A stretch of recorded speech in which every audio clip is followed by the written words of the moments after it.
Welcome to the Boss and Roll channel. If you want to support my daily Eternal Magic offerings while getting amazing perks like the Boss and Roll Discord community, have me play your deck on the channel, or listen sideboard guides before tournaments, check out the Patreon or YouTube membership program. This channel is possible because of these amazing sponsors. Check them out, all their links are in the video description. As always, thanks for being here. Let's go play some Magic. Welcome back to the Boss and Roll channel for another Vintage Cube League. This is sponsored by subscriber Femi.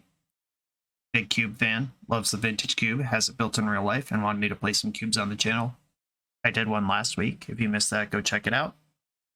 Cube Draft for the uninitiated is a curated list of some of the most powerful cards in Magic's history, and we get to draft them. I don't do a lot of cubing. I do play a lot of Magic, and I do enough cubing that I feel myself getting better at it. Open to all constructive criticism in the comments. Don't be an aggro weirdo about it. But happy to talk about getting better at this game. That is the goal of this channel. Let's do this thing. Pack 1 is upon us. We've got no power in the pack. No easy picks here. Zawa's Jitte is known for being a horrifically broken limited Magic card. Ancient Tomb is fast mana, which is an important part of the Vintage Cube. Bribery is cool. I don't know that I want to pack one. Pick one it though. Miscalculation I do like as well. Pest Infestation, kind of a banger. I'm looking for a proactive plan that's also disruptive. I guess I don't need to be that proactive, but I want to be able to interact with my opponent meaningfully. I can already feel the comment roast starting. This is a really tough pick. I think I'm going to go with the safety of just fast mana. So the Jitte, Pest Infestation, Miscalculation are all cards that I could be interested in if I knew more. That would have been a good, like, pick 4 pack. Not pack 1, though. Yeah. Okay, Jiraga Tree Speaker is pretty close to Soul Ring, which is one of the most powerful cards that there is. Coercive Portal is great. Mind Twist is great. I don't hate Mana Leak. Sulfuric Vortex is the backbone of a mono-red aggro deck, which I am not really interested in drafting. If you're just grinding trophies, go for it, but I do like 2 or 3 of these every season. I don't want to spend them doing mono-red stuff. I'm going to grab this Tree Speaker. The last draft I did, there was a second to last pick opposition pack 1, and I was really bummed about it, because Mana Dork opposition blue-green is one of my favorite things to do in a cube. Maybe we can get there this time. I've made 2 picks, and they both tap for 2 mana. That's a good start, in my estimation. Okay. Nothing jumping out at me here. Teferi Hero is the type of win condition in a control deck that I'm interested in. I haven't really started off with a control deck here. Smuggler's Copter is a way to leverage both things that tap for 2 and Mana Dorks. Treasure Cruise, powerful card. Green, not really known for filling its graveyard, though, unless you have, like, Satyr Wayfinder or specific graveyard dump kind of stuff. I'm going to take Teferi. I'm not married to any of my early picks, and Ancient Tomb cast Teferi as well as cast anything else. Tree Speaker, a little awkward, but mana fixing is good in the cube. Could still play all these cards. Fractured Identity. Hello, pick 4. Glad I took that Teferi last time. I'm interested in the breeding pool that casts both Teferi and Jiraga Tree Speaker, but I'm not going to pass a Fractured Identity. This card is nutso busto. I like Dam, I like Duress. There's a lot of cards in this pack that I like, but none of them more than another Azorius 5-mana win con. Factor Fiction, Solemn Simulacrum. Xander's Lounge makes blue, black, red. Black, red are the 2 colors I don't have yet. Arid Mesa can fetch white, which is one of my colors I'm looking at here. Elspeth Conquers Death, another 5-mana white card. Thief of Sanity is pretty cool, but that takes me into a 4th color for just some random creature. I don't know that that's where I want to be. Solemn Simulacrum, I would not hate to have it in the deck. I'm taking Factor Fiction. What are we doing here? Elspeth is a even bigger top-end white card. Alright, never mind. I'm on Elspeth. I would be happy if Factor Fiction or Solemn Simulacrum would make their way back around. Detmir's Garden capture 2 of the 3 colors that my deck currently kind of is. I like Venser, I like Dig. I think I want Venser first. Same problem with Treasure Cruise. This deck isn't really in a hurry to put cards in its graveyard. Oh, Delve spells are best when you're kind of like cantripping and getting a bunch of incidental value, putting things in your graveyard. Stomping Ground and Plateau. Just more dual lands that don't touch the colors that I am. Fingering Souls, another thing that isn't the colors that I am. Deceiver Exarch is in color. Tithe Taker's in color. I don't really want to start reaching into red and black. I could play Stomping Ground as a green source, and I'm not even necessarily that. This could just be Azorius, and I cut the Draga Tree Speaker. That's a perfectly reasonable way that this deck still goes. And all the payoffs for Deceiver Exarch and Pestermite are red. Petria Triome, another 2, but not 3 of the colors. Usher of the Fallen. Arena Rector is very cool. I already have 2 exciting Planeswalkers. Usher would push my deck kind of aggressive, which is where Type Taker has it. The Type Taker also blocks extremely well and protects my spells. I like the Rector. Kind of settling into blue 8 control after this turn 2 Speaker. That's okay. That's where I wanted to be anyway, sucker. Pest Infestation Wield. Waterlogged Grove does splash green. I'm not going to splash green for a card that I want to cast on turn 1. I think I just take the Gideon here and turtle up Planeswalker blue-white. Ancient Tomb's still great in this deck, even if Tree Speaker's not. Oh, I got my Coercive Portal back. This is a draw engine. Intrepid Adversary is a lifelink creature low on the curve. I am going to need something to do for less than 4 mana. I'm cool piling up on card advantage here. This is a deck that desperately wants as many signets as it can get. Just jumping from 2 mana to 4 is something this deck very much wants to do. Elish Norn can be a top end in this, even if I plan to cast it for 7. Figure of Destiny is white, but it's only good in mono white or Boros. If I can't level it up because I have a single basic island to play, I'm not really interested. Elish Norn it is.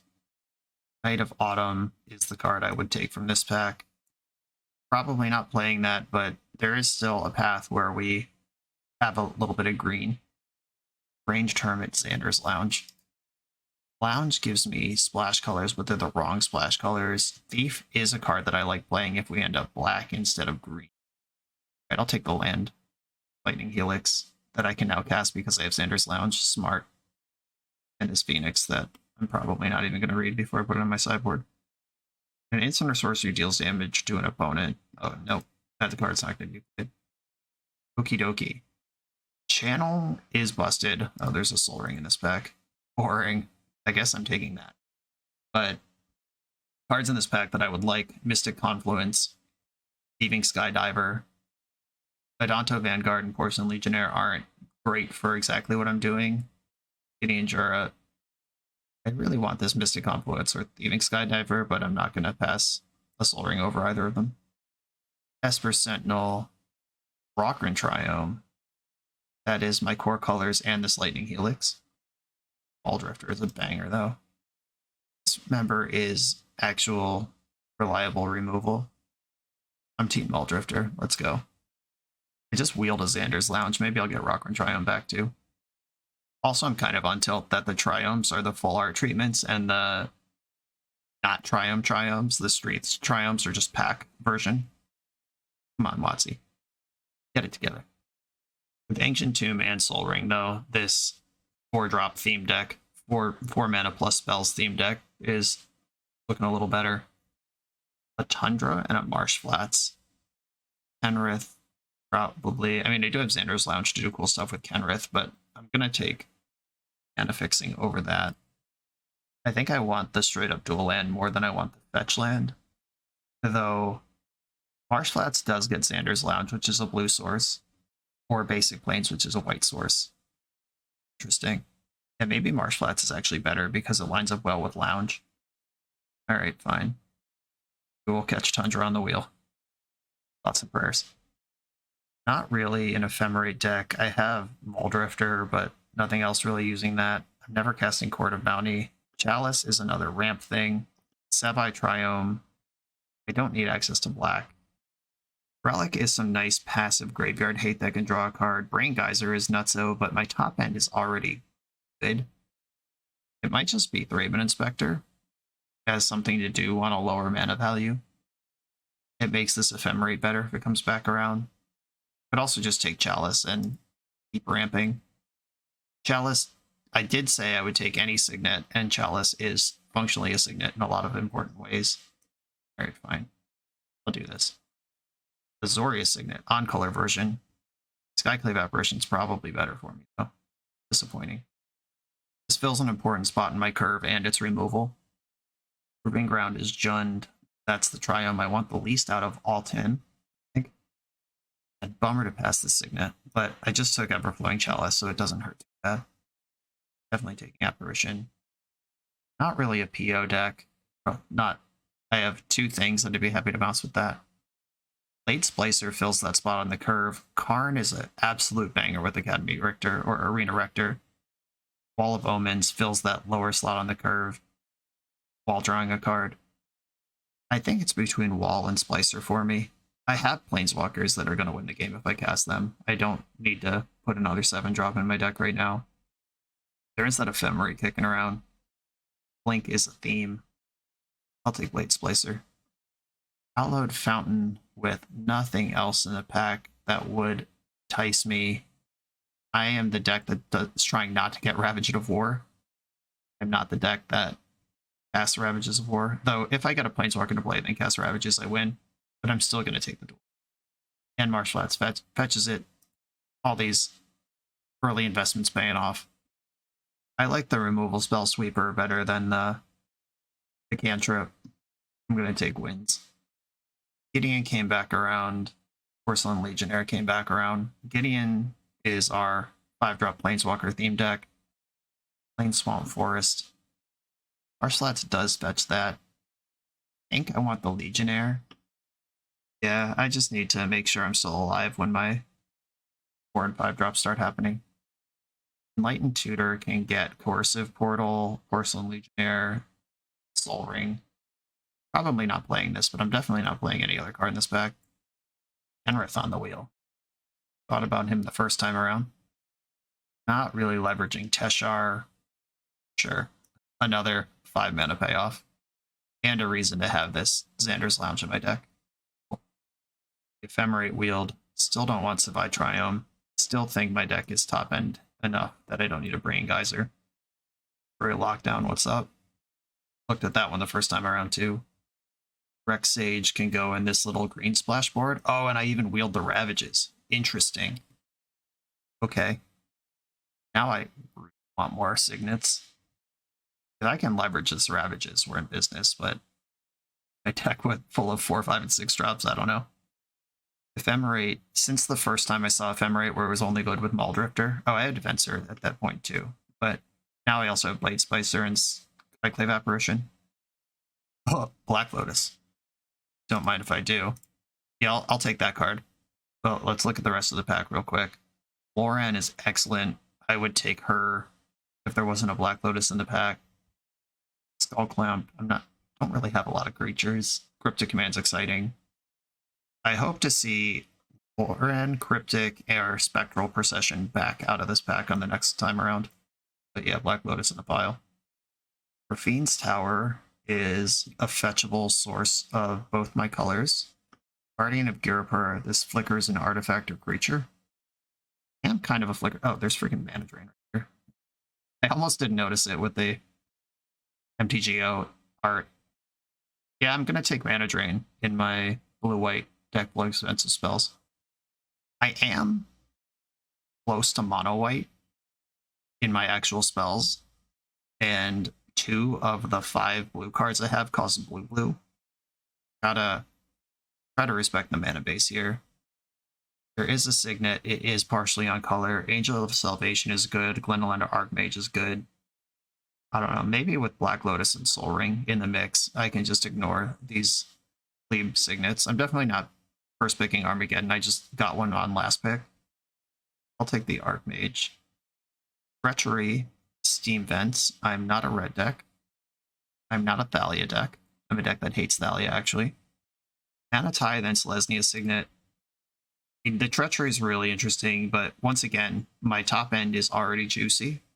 I think I want this Signet. This does the ramp thing I want, and it kind of unlocks these green sideboard cards if I want them. The Rex Age and Knight of Autumn are there. Not in any sort of position to take a fast bond. Anatai, then Treachery. Discuss that one in the chat. I think that one's close. Another partially on color Signet. Shark Typhoon, hello. Big fan of that card. Sheldock Isle is excellent. Karn Scion's another Planeswalker. For me, it's between Shark Typhoon and Dimir Signet. I like that Typhoon does something no matter what your curve is. Going for that. The arguments for Sheldock Isle are reasonable. That is a card that is very good, and I have cool things to tuck under it. Shark Typhoon is value. Heads up, though. It's a great top deck at basically any point in any game. A Tinker this late. It's too late for me to take that card. I have nothing to do with it. Yeah, I'm just checking. I have Coercive Portal, and that's it. Kitchen Finks can be cast with white mana. I'm pretty far away from doing anything with Uro. There is another mana dork here, but my lands have not come together in any kind of way where I would be playing Noble Hierarch or Derogatory Speaker. Sucks to pass a Tinker. I could take Tinker over Kitchen Finks and just hope a big artifact happens. I'm actually going to do that. Fuck Kitchen Finks. Look at this. A big artifact happens immediately. Coalition Relic might be better for my deck. Cathar Commando is excellent. I think I'm on Team Coalition Relic here. Sorry, Inkwell Leviathan. Maybe we'll find another artifact. I'm not just going to veer off the highway, screeching my tires and crash into a tree because I got a Tinker in the middle of pack 3. If it comes together, that's cool. I have plenty of stuff to sack to it. If I find like one payoff, if that Inkwell wheels, and maybe we're cooking. Lion Sash, passive Graveyard Hate exists anywhere on the curve that I need it to. I'm not the type of deck that wants to tinker into Memory Jar. Oren on the wheel. Not a bad Tezzeret deck. I do have a lot of artifact mana, but come on. Oren's here. Is this the pack where Karakas was in the next pack? Let's find out together. Is this where Karakas and Tidehollow Scholar were the first time around? The Tidehollow Scholar was here, but the Karakas is gone. Alright. Partially right. Spell Queller, I guess? Nahiri. Am I doing anything with Nahiri? Do have Xander's Lounge that can cast her. Exile a thing, loot a card, search a library for an artifact or creature put onto the battlefield. I think Queller makes more sense. Second Geddon. I mean, I'll take it. We'll have access to that plan if I want it. And a Tithe on the wheel. Is that better than Showdown? I can cast Showdown. I have both Xander's Lounge and Black Lotus. I'll take the cheap interaction over yet another 4-drop that draws cards. Revoker versus Basalt Monolith. I think Revoker's better than Monolith. But Devoted Druid over in my bant pile. That's not being played. And Cathar Commando, last pick. That's a good card. Okay, we've got some work to do on this deck build. Start by cutting all the green cards. And Tinker didn't make it. I don't regret taking that on spec. We did get a look at Inkwell Leviathan, but it just wasn't the best card. I don't think I want to play Temporary Lockdown. That messes with my own mana a little too much. I can board it in if we're against some turbo aggro deck. Heelish Norn does not seem necessary. I can board that in again if we're against some super creature deck, but no way to cheat it in. My blue mana is actually pretty. I have Marsh Flats, Hallowed Fountain, but other than... Oh, and Sandersland makes blue. So I'm almost a mono white deck that has multiple blue cost cards in it. Just good drafting. I don't think I need Porcelain Legionnaire anymore. I filled in the bottom part of the curve pretty well. I don't think I need Ravages and Armageddon. I might want neither. There are plenty of decks where I'm just going to want all of my mana every turn forever. If I find myself in a control mirror, or lands is kind of a supportive archetype in this cube right now, I'll think about those then. Currently have 8 slots, which would get me to 12 lands, which is not enough, even with all my additional fast mana. I'll find some more cuts here. If I add my basic lands right now, 5 plains, 3 islands. It's 3, 4, 5, 6 blue sources. Double blue spells. Plus Black Lotus just fixes everything. What are my actual targets for Ephemerate? I can name something new with Phyrexian Revoker, kill something with Lauren, make another 3/3, kill another thing, counter another spell, or a different spell. It wouldn't be another spell. I would have to give them the other one back. And bounce the thing, set persist. I'm actually a really good Ephemerate deck. Ball Drifter as well, jeez. Kenrith, what are you doing up here, buddy? Xander's Lounge does give me the reanimate on Kenrith. It's a pretty big one. The red for haste doesn't seem that important. I do have a green signet. I can literally do all modes of Kenrith in my deck. I don't think I need Coercive Portal. This card is very good at gaining card advantage, but look at the cards in my deck. Every card that costs 4 or more gains card advantage, and many of the 3-drops do too. Coercive Portal's out. What are my counter spells if I cut Mana Tithe? It's Drain and Venser and Queller and Archmage. I have a bunch of removal on board as well. I think Kenrith and Tithe have to go. Kenrith is very cool. It's the way the mana came together, just conveniently activate relevant modes of him or all modes of him. But like I said in the draft numerous times, I think my 4s and 5s can win a game on their own. They don't need to get weird about it. Filling in the land slots, 15 lands with Black Lotus, Soul Ring, Chalice, Signet. I think I want one more land in here. Tithe Taker is kind of looking like the weakest individual object in my deck. It does kind of protect me in Troll Mirrors. It blocks really well. I think I'm off Tithe Taker and get one more plains in here. Alright, 16 lands, bunch of mana artifacts. Alright, Coalition Relic. I was not counting that as either a mana source or a blue source, and it is kind of both. Okay, this is what I'm going with, and I have some good sideboard options. I can support the Ravages Armageddon plan, and I do have both. I have Kenrith or Elishnorn if I need more top end, Porcelain Legionnaire, Temporary Lockdown, Tithe Taker if I need more bottom end. Yeah, this looks good to me. Let's do this thing. You come here to level up at Magic. To level up as a software engineer, check out the new YouTube series Dev Better, hosted by the founder of 7 Factor Software and Magic player, Jeremy Duvall. 7 Factor's small teams of high-performing engineers build custom mobile apps, APIs, and highly scalable systems for Fortune 500 companies and ambitious startups with great ideas. If you'd like to hire 7 Factor, or maybe join their team, contact them through their website at 7factor.io. And don't forget to subscribe to 7 Factor's YouTube for every episode of Dev Better. On the draw for the first round, I have a 2-mana acceleration into my 4-drops. This is what I want in life. A Flooded Strand for my opponent.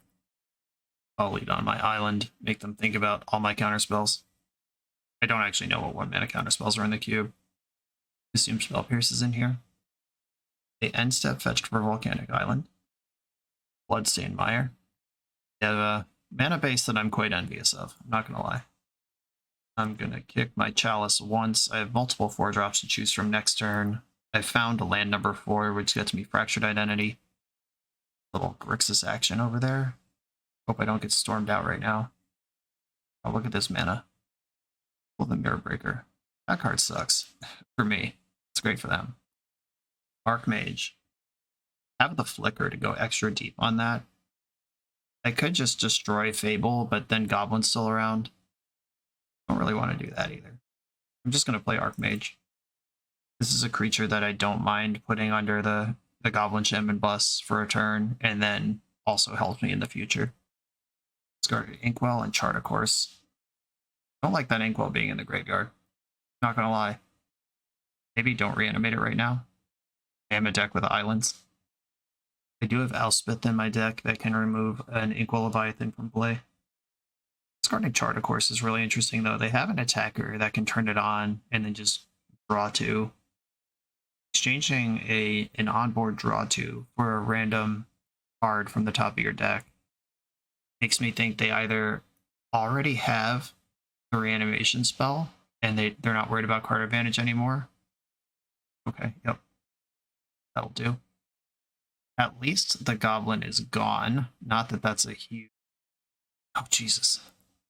Yeah, okay. I would have also discarded my chart, of course. Okay. That's what's happening right now. I think I want to play Gideon and start putting something on this board. Might as well attack because I can't block. I get to take 2 hits from this thing before I'm dead. Our commando can answer reflection next turn, or I can fracture it, but also ignore it. Seems risky though. Wordbringer. Okay, that kills me entirely. That just changes the clock by a turn, and 1 turn was all I really had. I can fracture that thing's identity. I don't think they even exert it though. They are exerting. Taking out my knight. That's the one that is gone forever. Okay, yep, that happens. Oh wow, they're using Glorybringer to take out the knight and kill Gideon. That doesn't actually change the clock. By Fractured Identity, Glorybringer, I can kill Reflection.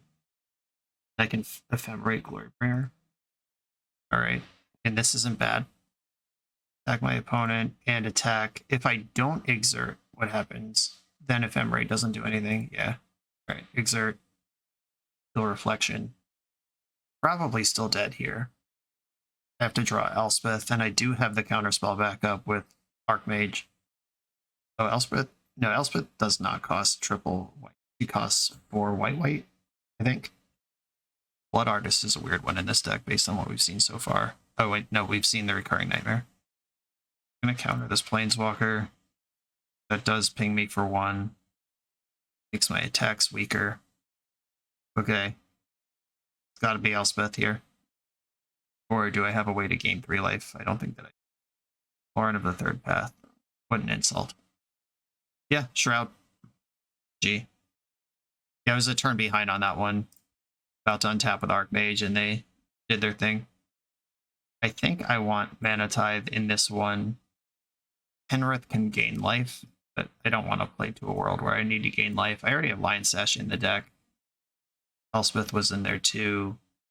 Yeah, I had some outs to that. Not great ones, but they did exist. That Ephemerate was almost cool, but also rotted in my hand as I died. I think I'm going off Ephemerate, up Mana Tithe here. Okay. How do I feel about turn 2 Muldrifter? I'll keep this hand. Playing against an Ancestral Recall deck, this is the kind of start we need. Beep. Boop. Pop. Pass the turn. Please don't play Black Lotus Meltdown. Blood Crypt. Go. 1, 2, 4, 5. Turn 2 Muldrifter, turn 3 Elspeth. Come on, baby. If this isn't good enough. Third Path Iconoclast. That card is not embarrassing, especially with Mox. They have 2 pieces of power at least. Oh, I also have some power in my deck though, lest we forget. I could Lotus, eat Iconoclast with Apparition, and then also play Elspeth and plus up. I could play Shark Typhoon and invest in the future. I don't think I need to do that though. 3 Apparition. Iconoclast is the kind of thing that can snowball in a way that I don't really want to play against. I'm going to attack for 2, then Elspeth. Black Lotus. Elspeth, Sun's Champion. Which was not my first spell on turn 3. Stuff. Okay, here we go. Elspeth is ready to kill a reanimation monster. They've not conceded yet, so their deck clearly capable of powerful stuff, and whatever they have, that'll be it. I don't know if they're playing to an Entomb Reanimate here. Did they have a Storm kill? Whatever it is, they gotta figure it out fast, though. 1 shards, discarding Glorybringer, killing Elspeth. Okay. That is a reasonable reanimation target. Simply attack with all my creatures. When it's at 10. I can Chalice for 2 and Rector this turn. I think that's the way. Alright, damn near killed her. There she is. You know they have reanimation spells. Glorybringer can kill something. Shark Typhoon can be heckin' massive. And they have to dance around this Rector for the rest of the game now. Fairy's still in my deck. Nightmare. That does flip into Glorybringer. Probably kills Skyclave Apparition. That's the one that gives you something back. Unless you're just on blocking duty, which is also a reasonable thing to do here. Nope. Team Exertion. Like Skyclave, they get a 2-2. I'm going to play my land that just makes for a bigger shark. Attack with all my creatures. Soldier dies, but I'm pushing damage here. My plan is to fly over them and kill them this turn with a shark. Shark will be an 8-8. We know they have Nightmare. If they have something like Entomb or Faithless Looting, they could also Nightmare this turn, get whatever it is into play. Blood Artist, okay. They have a Wrath that can gain some life. End a turn. To make the biggest possible shark. I'm holding nothing back here. 8-8 creature in the air. And we did it. Our turn 2 Muldrifter managed to win the game somehow. That was fun. Okay, we've seen Third Path Iconoclast, which makes Temporary Lockdown kind of interesting. But Temporary Lockdown would have taken me from 7 mana to 3 that game. I kind of step on my own toes with Lockdown quite a bit in this deck. Especially on the draw, I don't think I want to be Armageddoning them. I think I just want to engage in the marketplace of Magic the Gathering in normal way I'm supposed to here. Okay, let's do it. Oh, Winds of Abandon wasn't out to Inkwell as well, as long as I have 6 mana. If I can overload it. If I can overload it, it works. We've got the Tithe and a turn 2 Relic. Keeping this for sure. I could even turn 2 Relic and hold up Tithe again. Big mana. That's what we're about. Have Graveyard Hate as well. I like this as long as they don't turn 1 me. Just a land go. That looks good for Mana Tithe. Jet. Ancestral. In my upkeep. Planes would have countered the crap out of that. Okay, fine. Good timing, opponent. Don't want to play against this card. Splat. It would have been so funny if they tried to make the same play they made last game. Iconoclast, then followed up with a Mox, and then like, LOL, your thing's countered because you didn't play your Mox. I'm going to drop Relic this turn. I can charge it, and then I have big Muldrifter energy. Or I can hold up Lion Sash if they do graveyard stuff. Alright, I guess I'm casting Lauren. Charge the Relic. Would like to make white, please. Yeah, I'm not playing Muldrifter this turn. White it is. 1, 2, 3. Lauren. Destroy Fable. Lion Sash. Holding up white for Graveyard Hate. This feels pretty good. Do I trade Lauren? I think I do. Yeah, I don't love it, but it's fine. I don't want them gaining treasures every turn either. I don't have any way to pick her up. I boarded out my Ephemerate. Jace the Mind Sculptor, huh? Jeez. Oh, I have Revoker. It's all good. Bouncing my Lion Sash. I think that charging Relic is better than exiling a random card right now. I drain, LOL. I'll put some blue in the pool to cast Lion Sash anyway. Phyrexian Revoker. Leaving up all my white. I'm going to revoke Jace. Feel pretty good with one more source anywhere. I did mention this in deck building that we're a mono white deck splashing blue, and we're feeling the pain of that right now. I would feel untouchable with a second blue in this moment. Disappointing. Yep, counter that. Wish I could. Opponent loses 2 life, but now Jace is active. Lion Sash gonna have to do some work here. But they didn't bounce Lion Sash, they just brainstormed, so they either had a removal spell or have faith that they'll draw one. They're casting a Phantasmal Image that only has one thing you can copy. That's fine. This is not pretty, and they don't have white mana. They can't get into a size battle with me. Know what I'm saying? Exile. Going after permanence for a large creature, and I'm going to charge Relic because I'd like to cast Muldrifter on my turn. Winds of Abandon. Take blue. Then 1, 2, 3, 4, 5. I could just wins this Lion Sash clear Jace and go for it.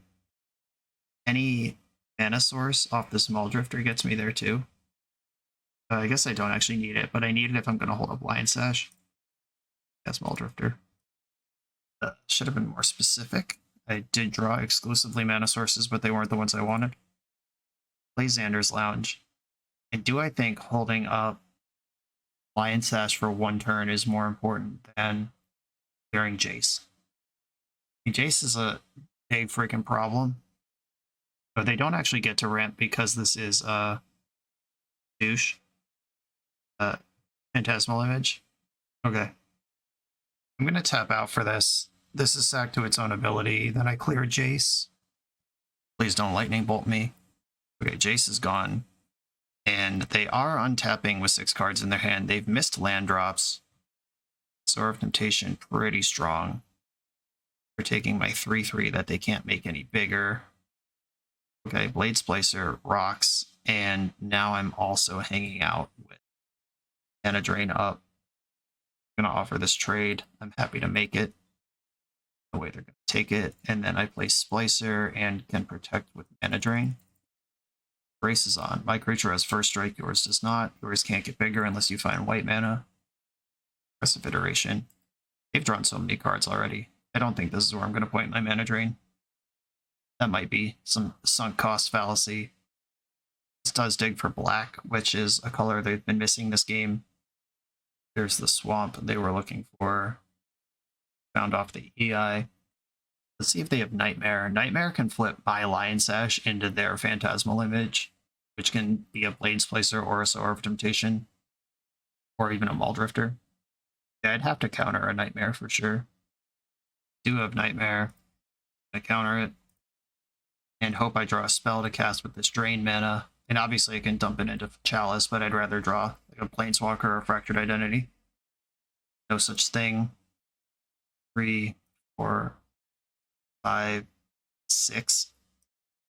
Everflowing Chalice for 3. That's the best I can do here.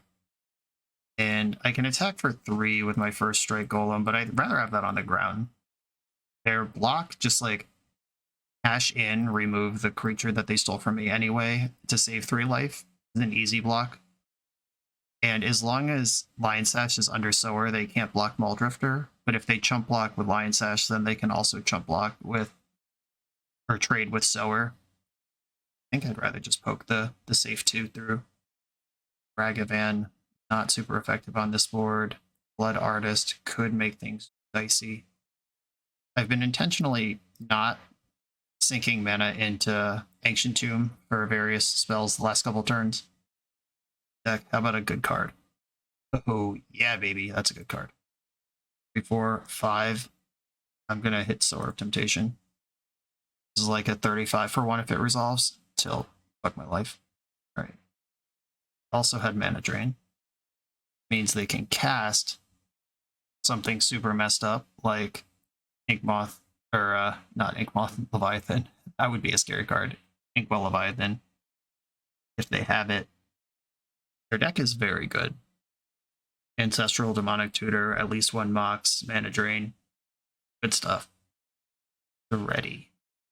Sacrifice an artifact. Oh no, they have an artifact that belongs to me.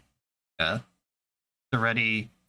Because the creature they stole from me is randomly an artifact, they get a huge blowout here instead of just this card not doing anything. Disappointing. Oh. And they kill my flyer. Means they can attack with Sower. These Blood Artist triggers are actually huge here because they were running out of life points, and if they get Leviathan in, they appear to be fetching for their 8th mana here, which represents Leviathan. Is that a 7-drop? I don't even know. Ghostwriter? Oh god, you're also just an Aristocrat's Blood Artist deck? I almost prefer the Leviathan. This is a beating, and they're poking in the air now. I need something big very quickly. Charge my relic. Big spell, big draw. That is a medium to small draw. Ready just can block forever now. It also, like Blood Artist plus a sack outlet is completely cracked. So I'll play my Gideon. make the 2/2. I think I have to attack. At least get a creature out of play. They can still scry and woe stride, but they're going to do that anyway. I am going to attack Duretti, even though it feels awful that their life total is at 6, but it's functionally at 11. Yikes, we're not beating this engine. Having to play this Xander's Lounge as mana number 2, or blue mana number 2 all those turns ago. Now, when we're just desperate for another card, not being able to cycle that, really tough. Of course, they had mana drain for my Fractured Identity. That was my big spell this game, and it didn't work. Oh, Demonic Tutor, sure. You haven't cast enough good spells this game. Settle down. What even are my outs here? Not convinced there are any. My Winds was already cast to clear the Jace. Fractured Identity's already in the graveyard. Conjure Accolade of Flame makes 1/1s with haste. Yeah, this is just lethal right now. We made a run out of that. Their deck is insane.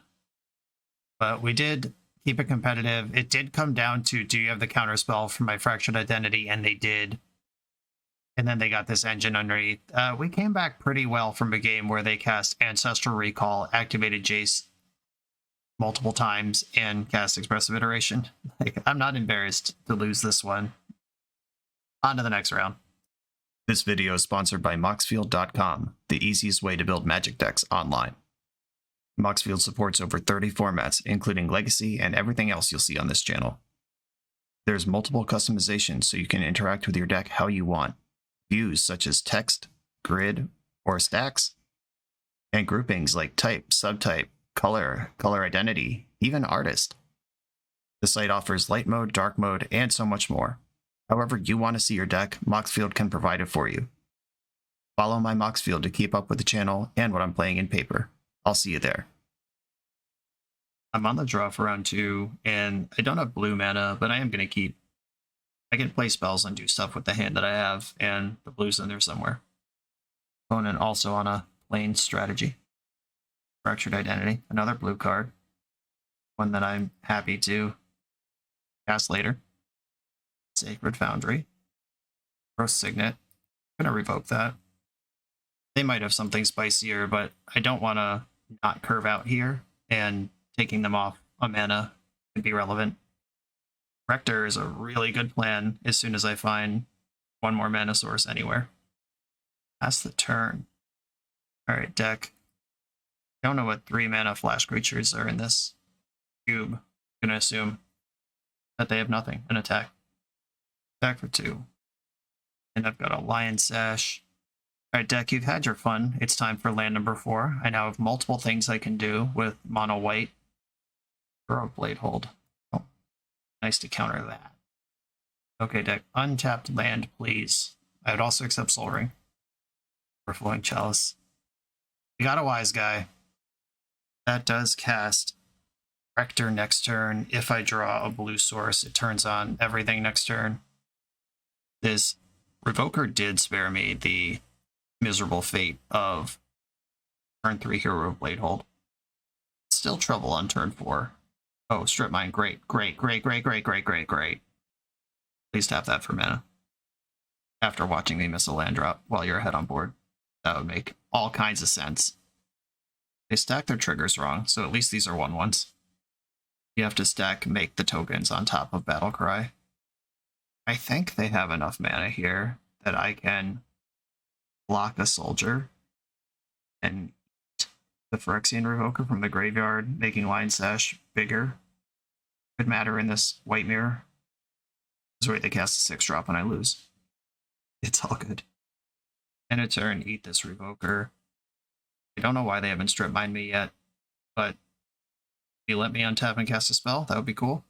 Wow, we're all the way in there. They have Mana Tithe. Alright, I'm going to play Rector and hope they don't have Mana Tithe. Xander's Lounge, a nice big juicy target for strip mine. Your patience was rewarded. Please don't have exile-based removal. Maybe just don't do anything. Just pass the turn and then pass the turn again, because you can't attack safely into. That's the game I want to play right now. If they have hardcast Illusionord, that would make sense why they didn't strip mine me. It also beats Rector, because anything I tutor for dies instantly to their board full of 4/3s. Actually, if they can kill Rector pre-combat, they have a pretty good chance of killing any Planeswalker that comes out, even if it's not exile-based.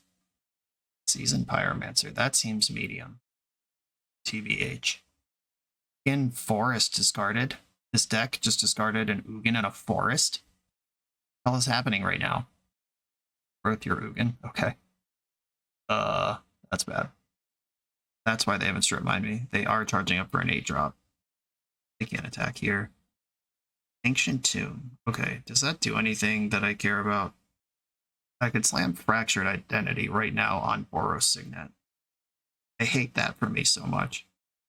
They wouldn't have discarded a land if they don't have the next mana source ready. I can play Ancient Tomb, cast Maul Drifter, and leave up white and see where that goes.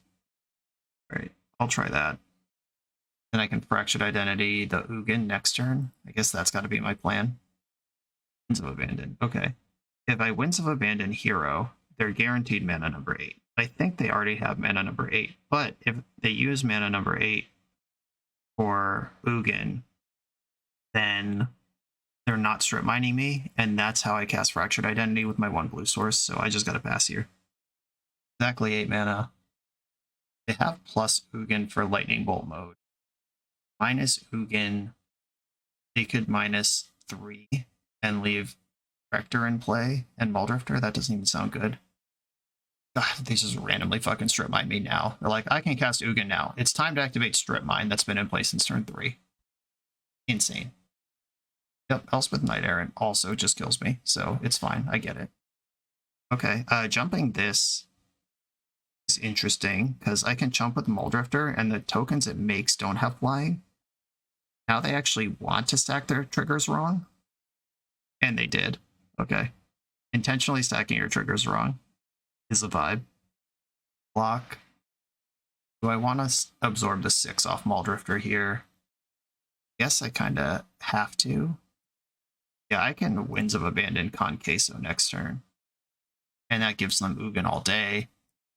But right now their hand is Ugin and some one mystery card. That may or may not be a land. Okay, how about just a blue source off the top? And then I don't care about Ugin anymore. Hate you, deck. We tried to be friends, but you were unreasonable, ungovernable. If I overload Winds right now, they get 4 lands from their deck. I kill Elspeth. And I gotta take my chances against Ugin. And all I need to do is draw a source and we're cooking. Fine. Overload Winds. If their 1 mystery card in hand is Mana Leak, I'm going to lose my mind. Okay. The Winds have gone abandoned. They cast Ugin, they minus 4. Then I draw a blue source, easy game.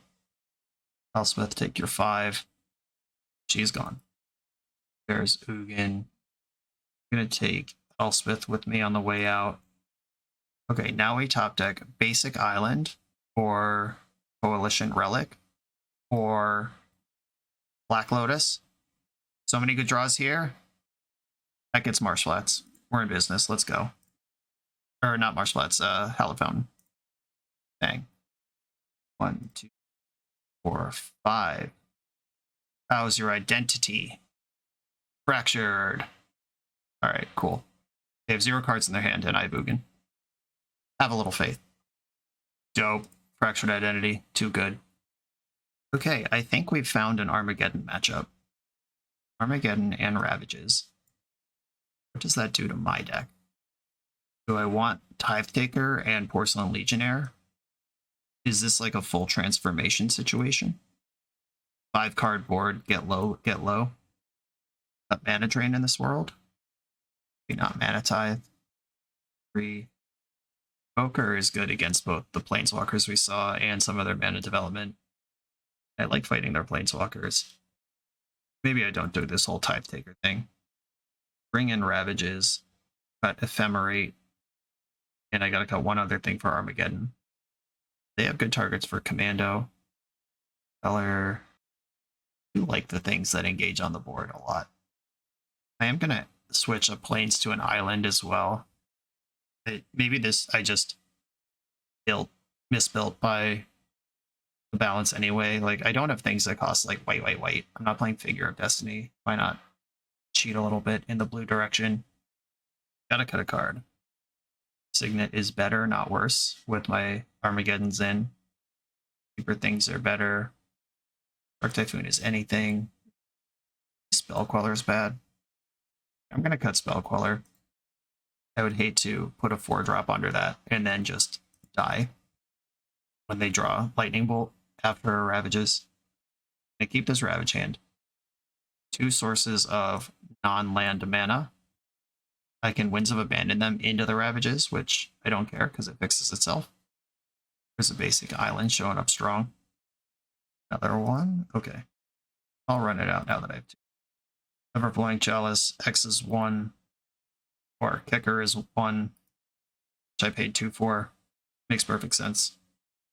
Light up the stage. Land Karn. That was a desperate play. I'm here for it. Oh, what's up, Black Lotus? That's pretty exciting. 1, 2, 3.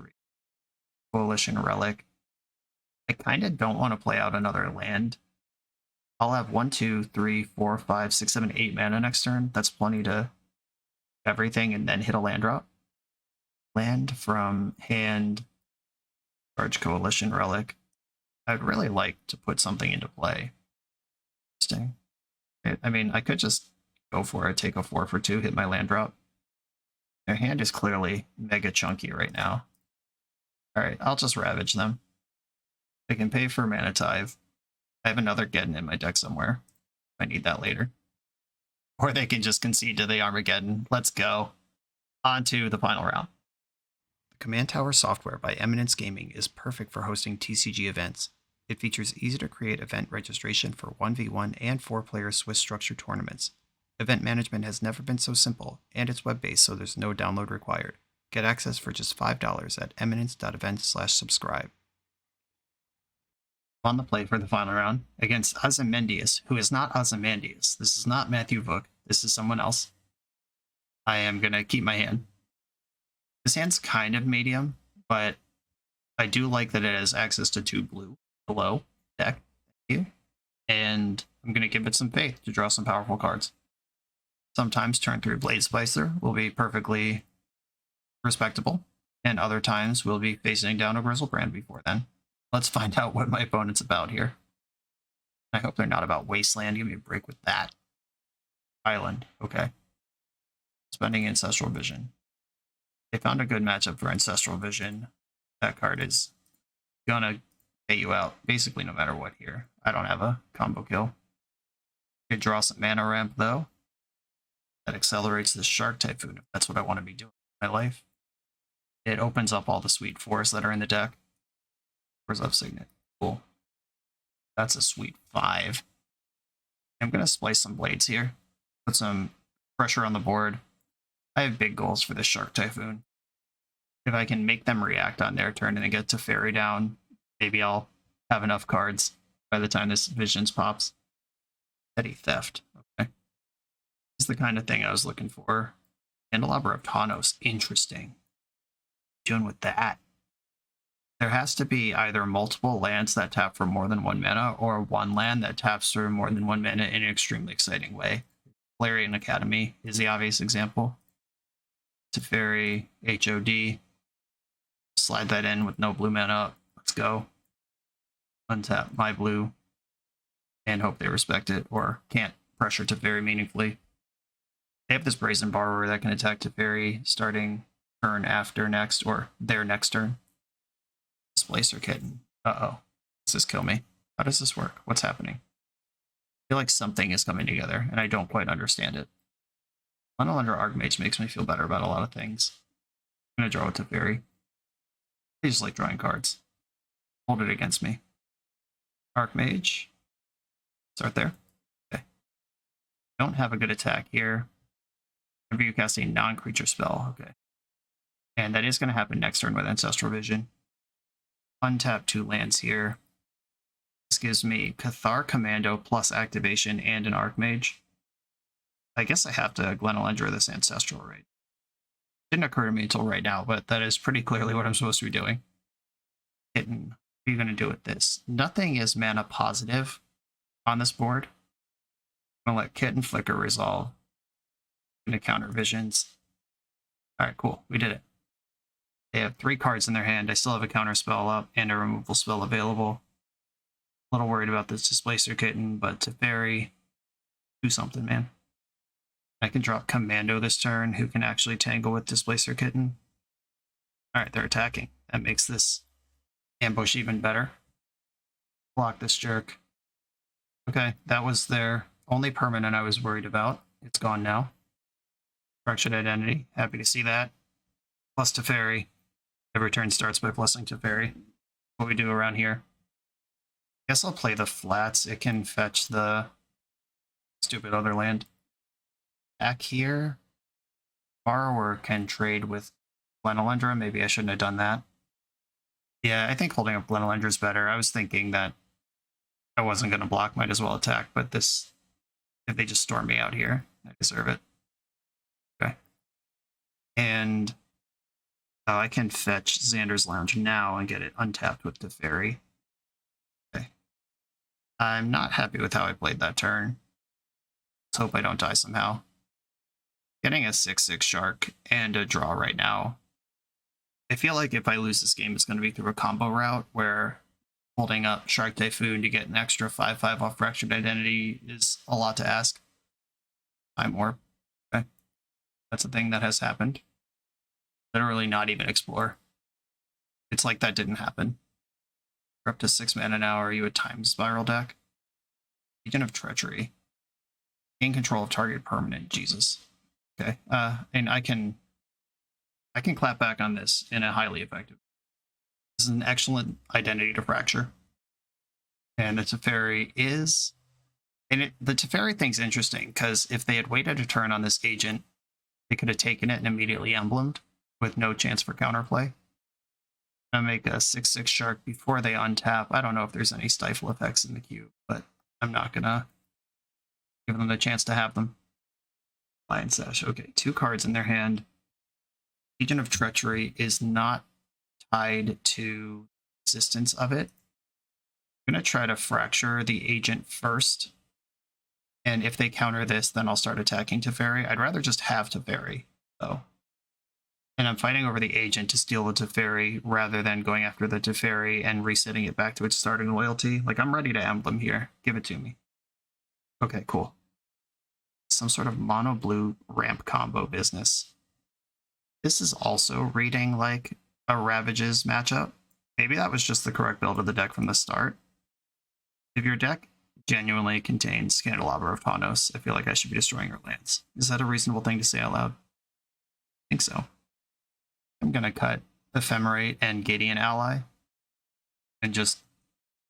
Do I want Mana Tithe? Just one additional piece of interaction. I think I want Queller. I think I want Tithe. I don't know that we've seen everything this deck's capable of yet. Ancestral Vision, pretty crazy. Just don't know where I would put Tithe. Over Lion Sash. Do I ignore their graveyard? That's also a 2-mana threat that post-Armageddon just goes to town. All my 3s are 2-for-1s or things that function under Armageddon. Seen Candelabra and Signet out of them. Maybe it's Winds. Like, show me a better creature and I'll bring Winds back in. Alright, let's go. Okay. Interesting. He'll turn 1 Ravages of 4. Blah. I'm gonna keep my hand. Island. Mana Tithe, what's up? Okay, I was gonna play Xander's Lounge. But I think now I'm gonna play Marsh Flats instead. If they play a Signet, I will Tithe it. If they don't, I'll just fetch tap Hallowed Fountain when it doesn't hurt. Do I hold this Lounge? Or no, I am gonna play the Lounge. I'm gonna play like I'm not an Armageddon deck, and then if I have a chance to get it, I'll do it. But I don't think I'm gonna accelerate out this Geddon or start sandbagging lands in the near future. But you're a workshop deck. That's a thing that works with Candelabra. Okay, that makes sense. We get smushed somehow right now because they have Candelabra off of workshop. I'm gonna be genuinely excited about it. Oh yeah, yeah, let's go. Cast some 6-drop that gets hived. Counter a Worm Coil, counter a Worm Coil. Timeless Lotus. Well, I'm gonna have to destroy that with Lauren of the Third Path. Overflowing Chalice. I guess I have to play this Black Lotus now, so I can tithe back if they do something that tries to interact with me. So, this card is not okay to be in play. We'll destroy that, and I'll pass the turn. I can play and activate Cathar Commando off of Black Lotus if necessary. And Workshop only casts artifacts, doesn't activate artifacts, so Candelabra is not a way to filter Workshop mana into blue mana here. That's not a thing. Clearing Academy, I suspected that card was in their deck.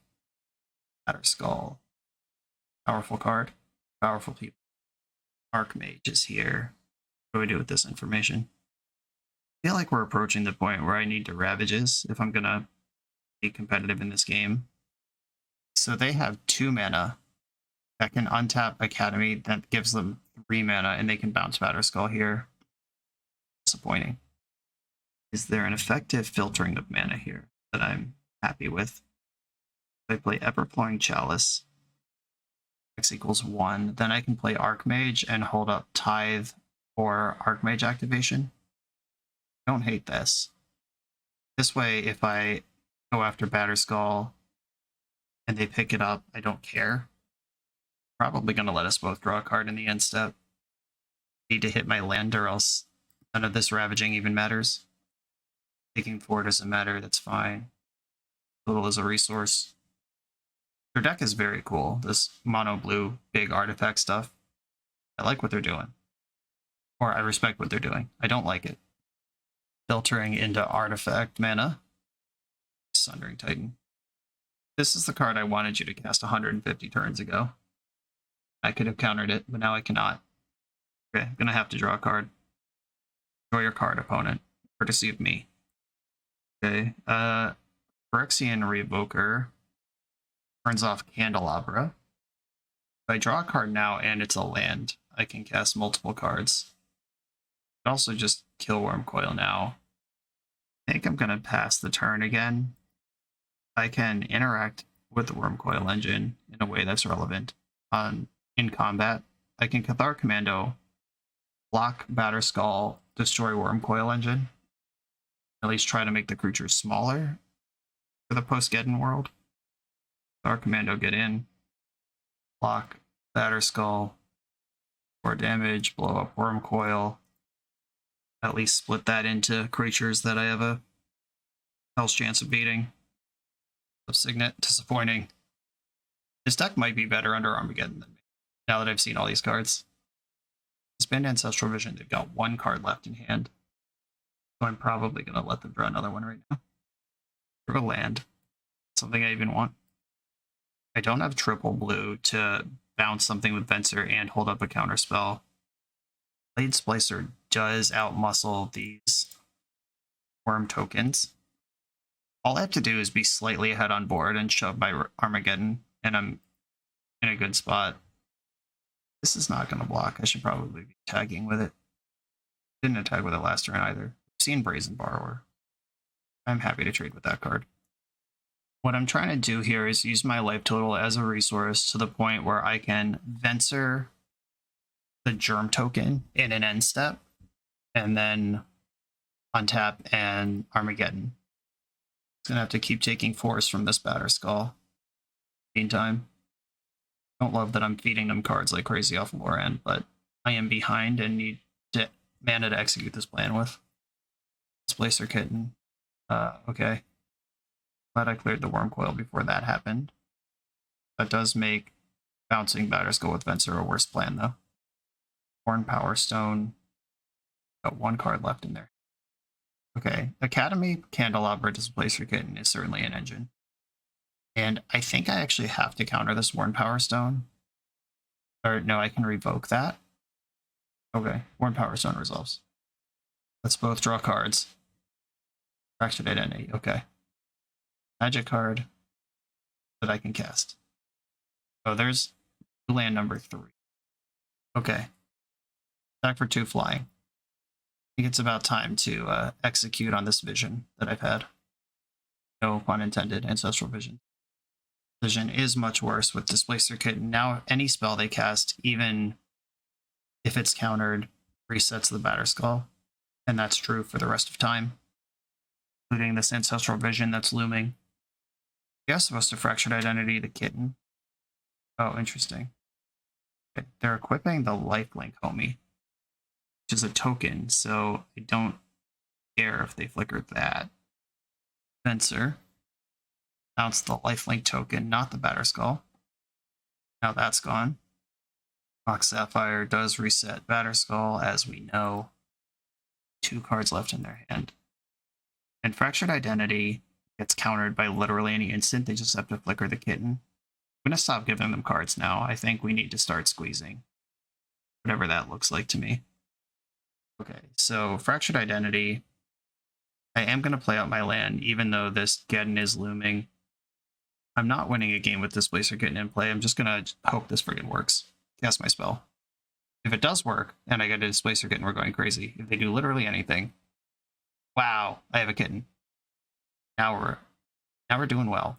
Okay, if they cast any spell, I can Mana Tithe it and flicker Boran or Venser or whoever I want. And if that resolves, then they definitely don't have a counter. Enter Orb. That's interesting because it's the hell out of me. I'm going to counter it. And I have to actually counter it. I'm not just like Mana Tithe LOL countering it. This is an actual necessary counter. Time Warp. Care about this. This has to be a trick, right? They have 1 card left in their hand. Oh, if I don't counter this, they have Ancestral Vision. I guess I have to counter this. Alright, here we are. This is what I got. What's your last card in hand? Does it kill me? You're untapping Academy with your last card. Batter Skull, fine. I'll take the damage. Next turn, I can have a bunch of stuff in play to your no stuff. Okay, this is all I got here. We're all in right now. White, blue, white, white, blue. Ravages of War, leaving blue, white floating. Ravages of War, flicker. Boran of the 3rd path. Or do I flicker Venser? Probably Venser. Yeah, that's like Lauren, except it definitely works. Venser, bounce, Batter Skull. Are we ravaged? We're successfully ravaged. Then I'm going to leave up white, cast Phyrexian Revoker on Worn Power Stone. Play my land for turn. And pass. Now if I Mana Tithe anything, I can flicker Lauren or Blade Splicer. I get to draw their 3 cards. They do have Mox Sapphire plus Orzhov Signet here.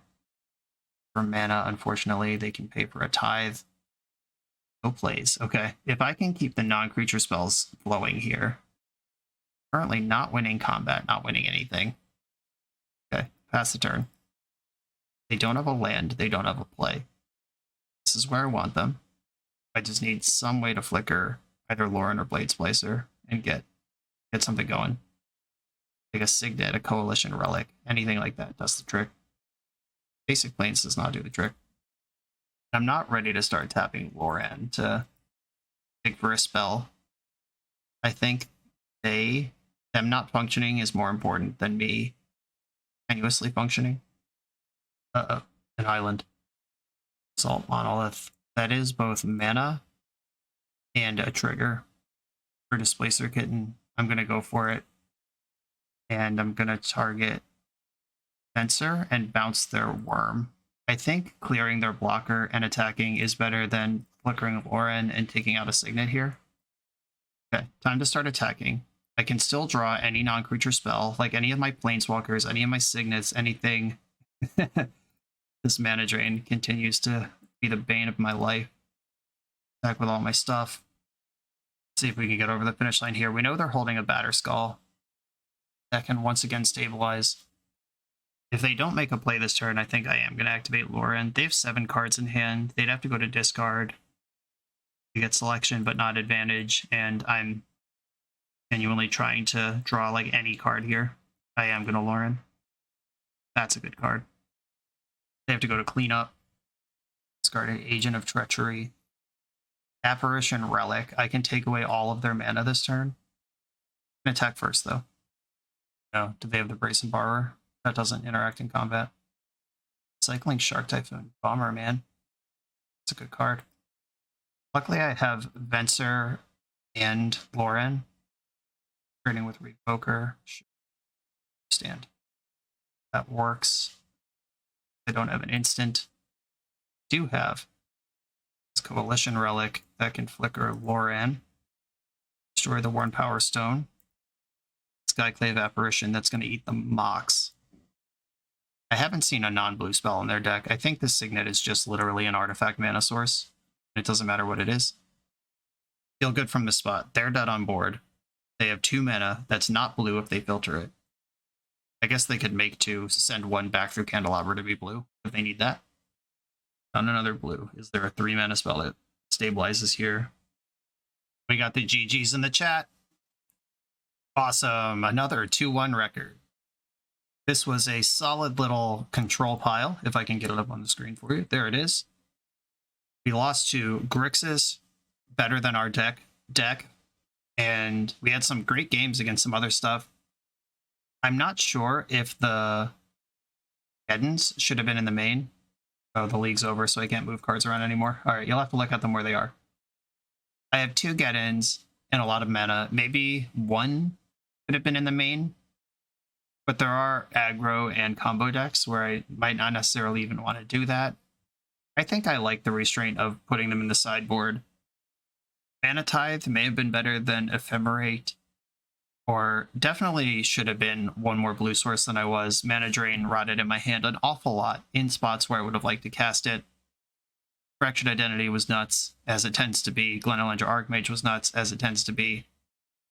Lauren was nuts. This is a deck full of good cards. Welcome to the Vintage Cube.